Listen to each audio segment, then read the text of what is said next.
Saya seorang muslim. Saya ingin mengajukan permohonan cerai terhadap istri saya. Kemana saya harus mengajukannya?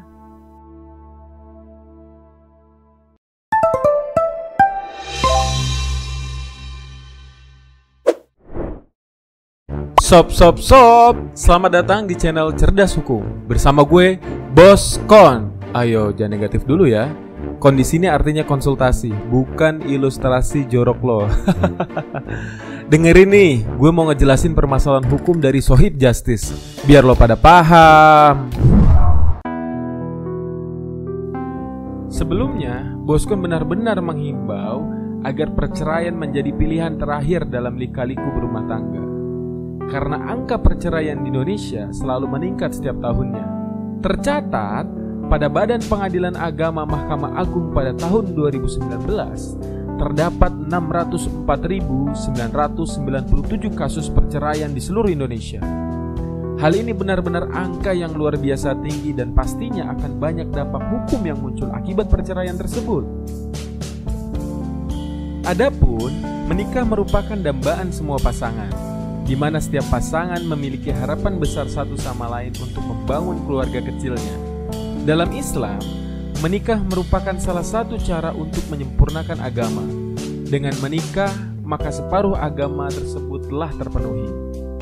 Jadi, salah satu tujuan pernikahan ialah penyempurnaan agama yang belum terpenuhi agar semakin kuat seorang muslim dalam beribadah. Pernikahan sejatinya mampu membentengi diri seseorang dari salah satu dosa besar, yaitu zina. Karena itu, dalam Islam, menikah disebut juga sebagai amalan yang menyempurnakan separuh agama. Namun terkadang, pernikahan tersebut harus kandas karena suatu permasalahan, sehingga kedua pasangan memutuskan untuk bercerai atau mengakhiri hubungannya yang sudah tidak sehat lagi. Karena kalau masih bertahan, sama saja menyakiti diri sendiri dalam hubungan yang sudah tidak sehat lagi. Untuk apa mempertahankan hubungan yang sebenarnya sudah tidak baik-baik lagi? Dan terkadang ketika suatu hubungannya sudah tidak sehat, biasanya kedua pasangan sudah tidak mempunyai harapan ke depan untuk keluarga kecilnya, sehingga memutuskan untuk bercerai.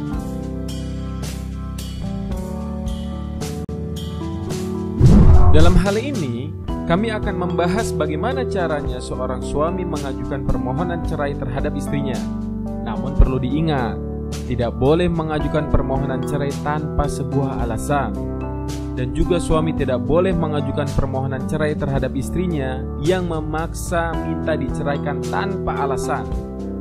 Nah, menurut pasal 19 Peraturan Pemerintah Nomor 9 Tahun 1975, hal-hal yang diperbolehkan dijadikan suatu alasan perceraian adalah sebagai berikut. Pertama, pihak laki-laki atau perempuan melakukan perselingkuhan atau zina dengan orang lain. Kedua, salah satu pihak meninggalkan pihak lain selama 2 tahun berturut-turut tanpa izin pihak lain dan tanpa alasan yang sah karena hal-hal yang di luar kemampuannya. Ketiga, salah satu pihak mendapatkan hukuman penjara 5 tahun atau hukuman yang lebih berat setelah perkawinan berlangsung. Keempat, salah satu pihak melakukan kekejaman atau penganiayaan berat yang membahayakan pihak yang lain. Kelima, salah satu pihak mendapat cacat badan atau penyakit dengan akibat tidak dapat menjalankan kewajibannya sebagai suami atau istri. Keenam, antara suami dan istri terus-menerus terjadi perselisihan dan pertengkaran dan tidak ada harapan akan hidup rukun kembali dalam rumah tangga. Lalu, kemana saya harus mengajukan permohonan cerai terhadap istri saya? Menjawab pertanyaan Sohib Justice, untuk mengajukan permohonan cerai ke pengadilan agama setempat. Namun ada beberapa hal yang harus dipersiapkan, yaitu dokumen.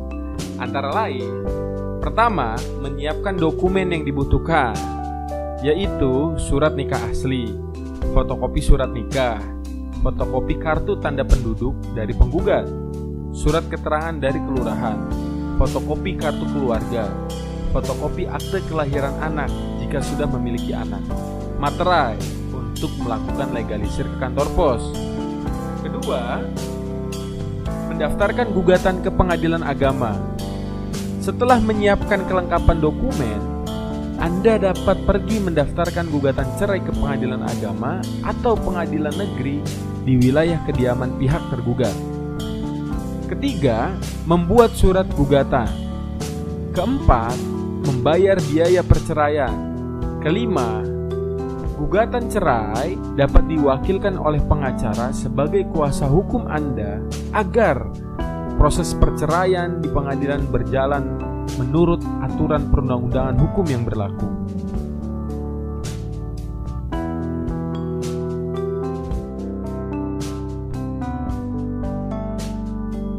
Berikut beberapa cara yang bisa dilakukan jika suami ataupun istri ingin mengajukan perceraian. Sebisa mungkin, Boskon menyarankan untuk menghindari yang namanya perceraian.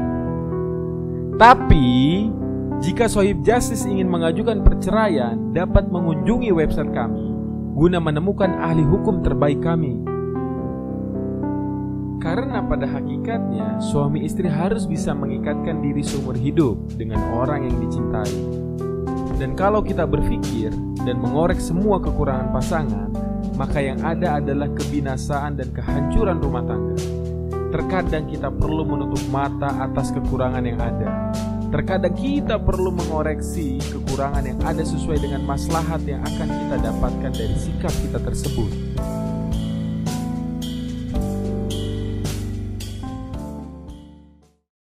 Ingat sob, mendiamkan kejahatan adalah kejahatan. Jadi jangan diem-diem aja lo ngeliat kejahatan. Nanti gue lagi nih yang repot. Yuk share video ini, subscribe and like ya, supaya jangan lo doang nih yang pinter. Jangan lupa juga ya di follow media sosialnya. Gratis sob. Cerdas hukum, semakin cerdas mengerti hukum.